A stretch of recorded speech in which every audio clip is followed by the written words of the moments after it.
Christine Layton on Afternoons, ABC Radio Perth and on the ABC Listen app. So look, if you are a teacher, principal, parent, grandparent, school psychologist, I would love to hear your thoughts on this. What impact is social media having at your school or at home? I'm asking because in the US, public schools in Seattle have filed a lawsuit against a number of social media companies, the ones behind apps like TikTok, Facebook, Instagram, Snapchat and YouTube. They're being accused of creating, quote, a mental health crisis among America's youth, making it more difficult for schools to educate their students. The lawsuit attributes alleged misconduct by the companies to the rising rates of anxiety and depression experienced among young people. And I wonder what you make of this in terms of what you're noticing at home and at school. Can you send me a text on 0437 922 720? What is the cost of using social media, your kids using social media? Paul Litherland is the 2022 West Australian of the Year, worked in the police force for 20 years and is now an online safety consultant, a really important voice on this. He presents at hundreds of schools across the country each year. Happy New Year, Paul. How are you going? And likewise, Christine. Lovely to talk to you again. Hope you're well. Indeed. So what do you make of this lawsuit by public schools in Seattle? It's a pretty big deal, hey?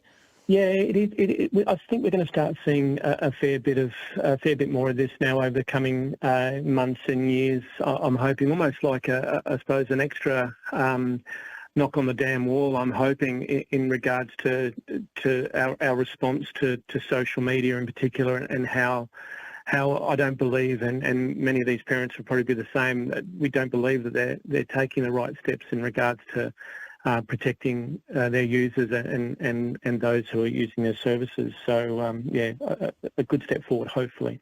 So what effects do you see from social media amongst the young people you come into contact with? I mean, what would they be seeing at these schools in Seattle?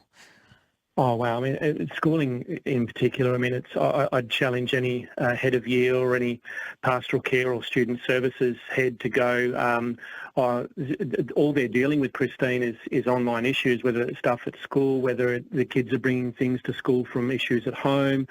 So we're going to be seeing a whole pile of impact in regards to cyberbullying, people who are being groomed online, kids who are sort of not fitting in certain environments. Kids are getting a lot of pressure these days from influencers and positive or negative influences. So this is where we're seeing a whole myriad of pretty much everything we're dealing with these days has an online component, and it's hard for people, a lot of parents, to sort of get their head around that because we never had it when we were kids. So trying to find that transition in education is the key, but it's just constant, and it's sad to say that, but it's very hard to be a kid these days because you've got to be on all the time. Yeah, definitely. What extra pressures are being placed on schools due to these social media companies? Are they having to employ more psychologists? What do we know? Yeah, we're starting to see a really, we're not starting, we're in the middle of a global response in regards to the impacts we're seeing from the internet, and not only from kids who might be spending a little bit too much time on gaming or people who are spending a bit too much time on social media. We're starting to see an impact in regards to sleep deprivation. We're starting to see people who are reacting to incorrect information or reckless information on eating disorder websites and on environments where we're promoting self-harm. And so we're seeing such massive impact, whereas in the past, Christine, we never really had that. For high-risk areas, people who are sort of touting or flaunting stuff out there in the world that was wrong information or somewhat a little bit whacked or out of kilter with everyone else's thinking, you never heard from those people. But because the internet gets an opportunity to get to so many others and to get momentum, a lot of our teens and our juveniles in particular are starting to think that that's the right way to go, or particular behaviours might be the right behaviours when in fact they're not. So we're seeing this myriad of concerns from people in my profession, educators, psychologists who are dealing with the impacts that they never would have seen 10 or 15 years ago. Yeah, and it's having a cumulative effect. Now, this It lawsuit is. in the US argues that mental health issues, including anxiety and depression, are leading to a drop in performance and attendance at school. Is this happening here as well? What do you hear, Paul? I'm seeing a bit of both of that. I mean, I'm seeing a lot of kids, especially with gaming. I deal a lot with that at the moment. Kids who have been up gaming a fair bit of the night, and parents may not be aware of that, or parents may condone that. I mean, that's a side issue realistically, but we're seeing kids who don't want to come to school because they might be going through a bullying issue. I'm literally dealing the last couple of days with 3 boys, all independent of each other, who've contacted me, who've been interacting with a girl online, and they've sent nudes of themselves. Turns out to be a scammer. So now they're in terrible mental health situation at the moment because, Paul, I can't go to school because the scammers have said they're going to send my photo to all my mates. So this is a huge side of the online world that a lot of people don't see external to our education networks, and where I'm trying to make the shift is to get these environments, these organisations to be better. And this is where this lawsuit's coming from. And so much of my argument, and Christine, you know me well, we've spoken quite a few times now, and I'm not about going against freedom of speech. I'm not saying ever get off social networking. It's a great tool if used appropriately, but where I get so frustrated is all these environments are being created, and it's not our problem. If you're going through an issue on social networking, just block the internet or take your kid off it. We're beyond that now. I was going to say, because in response to better. the lawsuit, I mean, social media companies have cited tools they've developed so parents can set screen time and restrict content. But, I mean, have these types of tools been helpful? I remember kids were still being fed some of the, like the blackout challenge, for example. I mean, are they hit and miss? Are they actually working, some of these tools? They do work, and that's the benefit we have is with a overall approach and with the right level of control, and I hate using that word, but moderation, then most of the apps, the vast majority of our environments can be safe, just like the motor vehicle. A lot of people say, we don't blame Ford or Holden or Mitsubishi if people have crashes in cars. I get that, but cars have been designed so solely around safety. There's safety by design, but we haven't seen this. We're starting to see a shift now, which is great.